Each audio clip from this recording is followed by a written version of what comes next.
the Cajun Cannon, Bobby Hebert, is on the line with us right now. Bobby, how shocked are you by hearing this today? Maybe the timing. Yeah. But I wasn't necessarily shocked. I kind of looked at the scenario where I thought there was still hope where, let's say he got to 8 wins. I don't think 7-5 would have been good enough.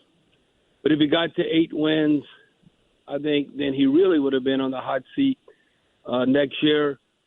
But I think it does matter at this day and age, though, not only if you win or lose the game, but how you win or lose. Sure. You know, if you have an embarrassing performance like they had against Kentucky, it wasn't like you lost last second or something. I think it'd be the same thing when you're playing a team like Alabama.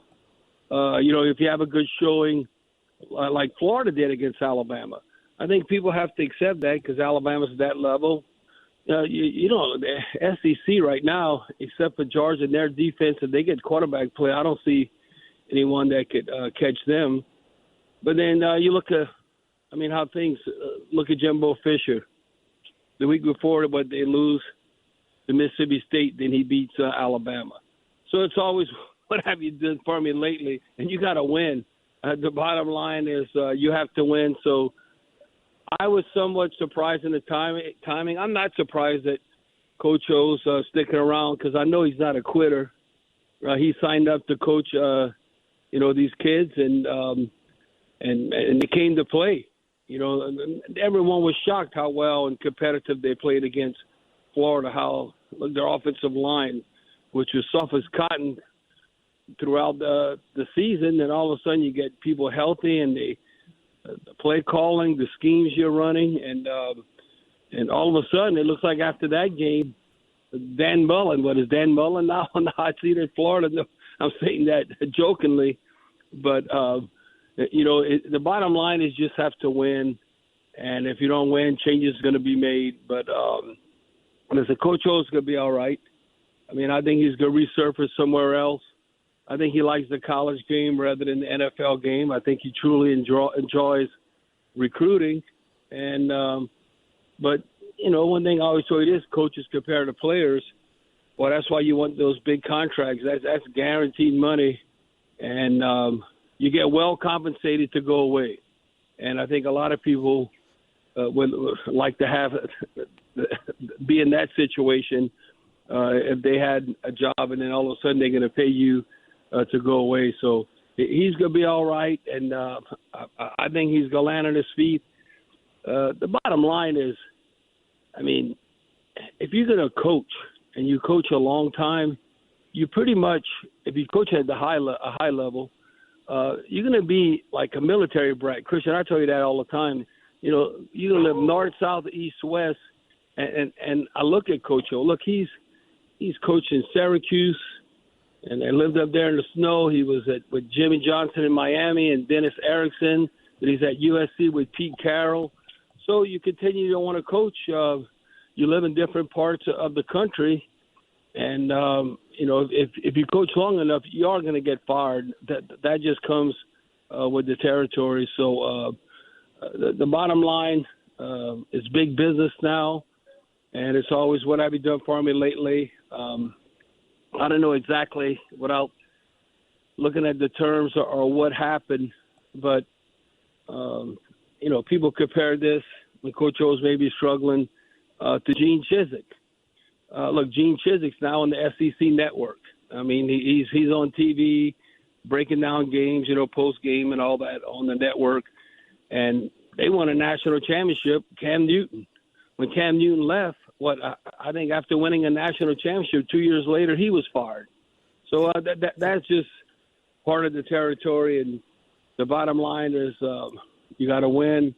But I can see Coach O definitely resurfacing.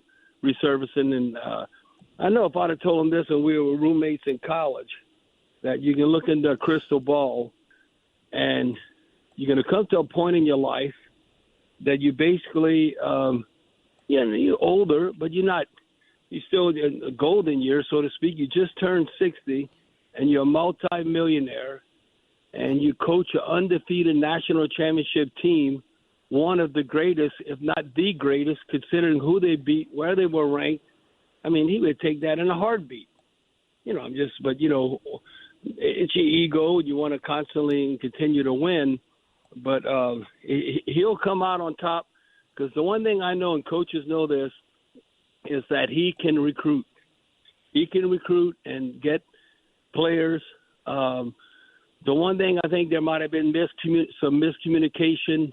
This was like the COVID summer when all of a sudden the players, social justice, they march into the president's office, and he's wanting them to practice, and I think that got a little out of hand there. And you're dealing with a different athlete this day and age, and so when I look how that went down, I think in hindsight he'd have liked to have maybe more of a heads up on how to handle that, because I think that's when because Coach O has always got along with everyone.